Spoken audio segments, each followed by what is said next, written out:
বর্ষা এলেই জলমগ্ন হয়ে পড়ে হাওড়া জেলার বিস্তীর্ণ এলাকা। নিকাশি ব্যবস্থার বেহাল দশায় কয়েক দশক ধরে জর্জরিত হাওড়াবাসী। রাস্তায় জল নিকাশির জন্য ড্রেনের ব্যবস্থা করা হলেও সেই ড্রেন দিয়ে জল বের হয় না।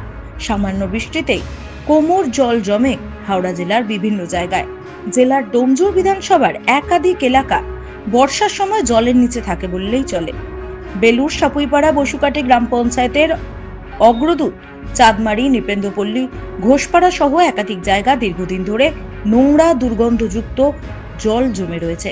এলাকার বাসিন্দাদের এই নোংরা দুর্গন্ধযুক্ত জল পাড়িয়ে যেতে হয় বিভিন্ন কাজে। স্কুল থেকে কলেজ পড়ুয়াদের এই জল পাড়িয়েই যেতে হয় তাদের গন্তব্যে। এলাকার বিধায়ক থেকে শুরু করে পঞ্চায়েতের প্রধান এবং পঞ্চায়েত সদস্যরা এলাকা ঘুরে তো দেখেন, কিন্তু এলাকাবাসীরা জমা জলের সমস্যার সমাধান পায় না। স্থানীয় পঞ্চায়েতেরও কোনো হেলদোল নেই। দীর্ঘ বছরের একই সমস্যা থেকে মুক্তি পেতে ওই সমস্ত এলাকার বাসিন্দারা একত্রিত হয়ে অবশেষে বিক্ষোভ দেখায়।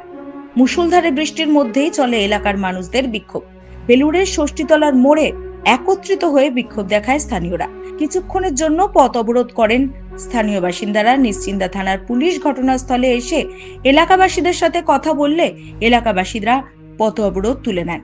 এলাকাবাসীদের দাবি, খুব দ্রুত এই নোংরা দুর্গন্ধ জমা জলের সমস্যার সমাধান করতে হবে।